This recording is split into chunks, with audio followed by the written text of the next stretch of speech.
শুভ সকাল বন্ধুরা, তোমরা সবাই কেমন আছো? আশা করছি তোমরা সবাই খুব ভালো আছো, সুস্থ আছো। আমরাও খুব ভালো আছি।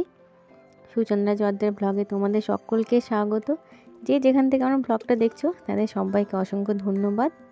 তোমরা এইভাবেই আমার পাশে থেকো, সঙ্গে থেকো। যে তোমাদের সবাইকে নিয়ে আজকে আবার একটা নতুন ব্লগ নিয়ে চলে এসেছি। তো সকালে শুরুটা আজকে অনেকদিন ছিলাম না বাড়িতে, তো বাড়িতে ধরো এসেছি, এসে তো গাছগুলো লাগিয়ে দিয়ে গেছিলাম, তোমরা জানো।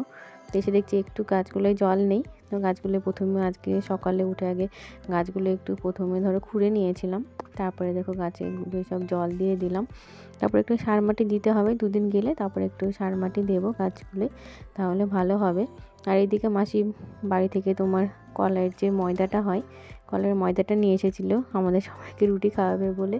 তো এর আগে মাসি একদিন বাড়ি থেকে ভেজে নিয়ে এসেছিলো, বললো বাড়ি থেকে ভেজে নিয়ে এসে বেশি নিয়ে আসা যায় না, এখানে এসে তোমাদের ভেজে দেবো। যাই হোক, আমি কোনো দিন করিনি, আজকে লাস্টে একটু ট্রাই করলাম। তো মাসির দেখা দেখি আগে সবই ধরো খেয়েছি, বাবার বাড়িতে যেমন কোনো কাজ করিনি, আর মা ঠাম্মারা করেছিল, ধরো শুধু খাওয়ার সময় খেয়েছি, এই আর কি। তেমন সবই মোটামুটি করতে হয়, সবই করি।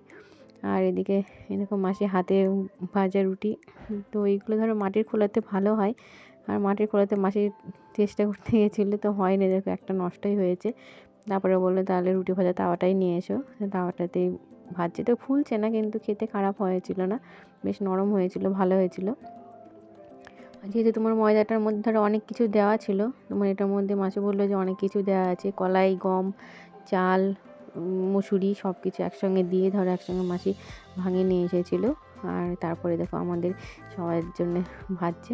গরম গরম ধরো লবণ, তেল, কাঁচা লঙ্কা, পেঁয়াজ বাটা দিয়ে খেতে ভালোই লাগে। তো আমি তো এইভাবেই খাই, অনেকে হয়তো তরকারি টরকারি দিয়ে অনেক কিছু দিয়ে খাই, আর আমার এইটাই বেশি ভালো লাগে খেতে। তো মাসি বললো আমি গরম গরম ভেজে দিচ্ছি, তোমরা একটা একটা করে খেয়ে নাও। তো মাসি আসাতে ধরো মাসির হাতে অনেক কিছু খেয়েছি। মাসি মোটামুটি কোনো কিছু আমাদের না দিয়ে খেতে পারে না, আমাদের না দিলে হয়তো দুটো ছেলের জন্য বাড়িতে কিছু করলে নিয়ে আসে, তা না হলে হয়তো দেখো এরকম এখানে করে দেয়। তো একটা জিনিসকে মানুষকে যদি ভালোবাসো, তোমার নিজের থেকে দেবে, পরে মানুষ বেশি ভালোবাসবে, কারণ তাদের কোনো স্বার্থ থাকে না, স্বার্থ ছাড়াই তাদের ভালোবাসাটা আসে। আমার মনে হয় এটা বলে বোঝানো যায় না আর কি, বোঝানো যাবে না। দেখা দেখে দেখো আমি একটা চেষ্টা করলাম, খারাপ হয়নি, বেশ ভালোই হয়েছিল। তো লাস্টে মাসে বলে তুমি একটা করো, তো না হলে ধরো খেতে টেতে পারবে কোনো দিন হয়তো নিয়ে এসে দিলে। বললাম তাহলে দাও একটা করি লাস্টে। লাস্টেরটায় দেখো আমি করলাম, বেশ ভালোই হয়েছিল, কিন্তু একটু পাতলা হয়ে গেছিলো। তো এই রুটিগুলো তোমার হাতে ভাজা রুটি যেহেতু একটু মোটা মোটা করলে ভালো হয়।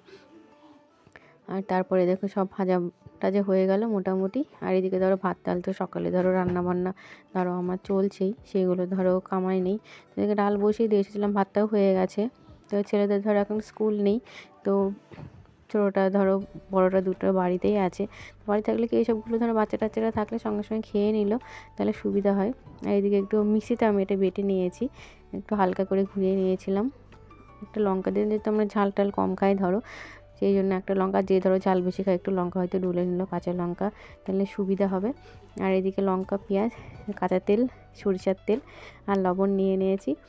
আর এদিকে ধরো রুটি নিয়ে নিয়েছি, একটা মনে করলাম একটা খাবো, তারপরে বেশ আরও ভালো লাগলো, দেড়খানা খেয়ে নিলাম। তো বাইরে বসে খাওয়ার একটা আনন্দ আলাদা। আগে ধরো উঠান ছিল, আগে আমরা যেখান থেকে আমি বড় হয়েছি সেখানে বড় উঠান ছিল, তো উঠানে ধরো বসে সব কিছু খাওয়াতে, সেই জিনিসটা নেই। তো মাসি যেহেতু বাইরে আছে সেজন্য বাইরে বসে বসে খাই। আর এদিকে মাসি তোমার কাজ কাম শুরু করে দিয়েছে, আমি সবার প্রথমে খেলাম। ছেলেরা বললো পরে খাবো। আর তোমাদের দাদা ধরো সময় হয় না, কখন খায় না খায় ঠিক ঠিকানা নেই। আর ধরো আরেকটা যে মাসি রয়েছে তার জন্য সব রেখে দিলাম, সব কিছু রেখে রেখে দিয়ে কিন্তু খাওয়া দাওয়া করে।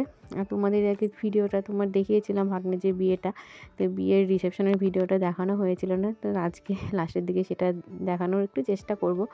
আর ছেলের ধরো প্রচণ্ড জ্বর হয়েছিল, ছোটো ছেলে, সেই জন্য মাঝে কদিন ভিডিও দিতে পারিনি, তার জন্য সত্যিই মানে দুঃখিত আমি। আর এদিকে ধরো ভাগ্নের বিদায়ের সময় হয়ে গেছে, এখন তোমার সকাল তোমার 9টা 9:30 বাজে। আর এইদিকে ওকে রেডি করে দিয়েছে ও দিদি ভাইয়েরা, এগুলো সব ওর দিদি, আর ওটা বৌদি, আর ওটা আমার তোমার ছোটো ননদ। যাই হোক, রেডি হওয়ার সময় বেশ হাসি খুশি ছিল, তারপরে যাওয়ার সময় দেখো কান্না শুরু করে দিয়েছে। তো প্রত্যেকটা মেয়ের জীবনে এটা সত্যি একটা দুঃখের দিন, একটা একভাবে এতদিন ধরে একটা জায়গায় থেকে তারপরে নতুন জায়গায় গিয়ে যতই চেনা জানা হোক না কেন, একটা খারাপ লাগেই। আর আমাদের ননদের একটাই মেয়ে, তো ননদ প্রচণ্ড ভেঙে পড়েছে। দেখো আমার ননদ যেতে চাল দিয়ে যে কনকাঞ্জলি, সেটা এই নিয়মটা রয়েছে। আর এর আগে কী কী নিয়ম ছিল তোমরা তো দেখেছো, বিয়ের যে নিয়মগুলো। তো আমাদের সঙ্গে এদের অনেকটাই আলাদা। আমাদের এই নিয়ম চাল টাল দেওয়ার নিয়মটা নেই। এমনি তোমার বাইরে থেকে বেরিয়ে আসার সময় কিছু হয় মাটি টাটি মানে কিছু হয়তো দিয়েছিল, ঠিক মনে নেই। যাই হোক, আর তারপরে ধরো ও চলে গেল, মোটামুটি এখন ধরো 9:30 বাজে। তারপরে দেখো, তারপরে ওর বাড়িতে চলে এসেছি। এটা আমাদের ভাগ্নের ঘর, মানে শ্বশুর ঘর, শ্বশুর বাড়ি। মোটামুটি তত্ত্ব নিয়ে চলে এসেছি। তো এইগুলো আমাদের ননদের বাড়ি থেকে পাঠিয়েছে ওর জন্য, আমাদের বাড়ির সকলের জন্য আর কি।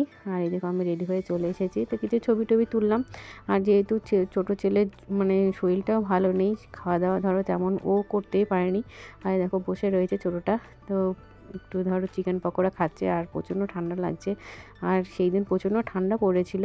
যাই হোক, আজকের মতো এই পর্যন্ত। এরপরে তো খাওয়া দাওয়া করে ধরো বাড়ি চলে যাব সবাই মিলে। যাই হোক, খুব মজা কাটলো, আনন্দের দিনটা ভালোই গেল। আর আজকের মতো এই পর্যন্তই। ব্লগটা যদি একটু ভালো লেগে থাকে তাহলে একটু লাইক করো, কমেন্ট করো, শেয়ার করো।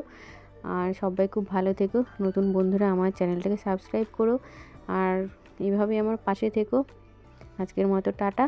আর এই দেখো এই খাটটা মানে ননদ দিয়েছে, সব কিছুই ওরকম মোটামুটি দিয়েছে। Tata, good night.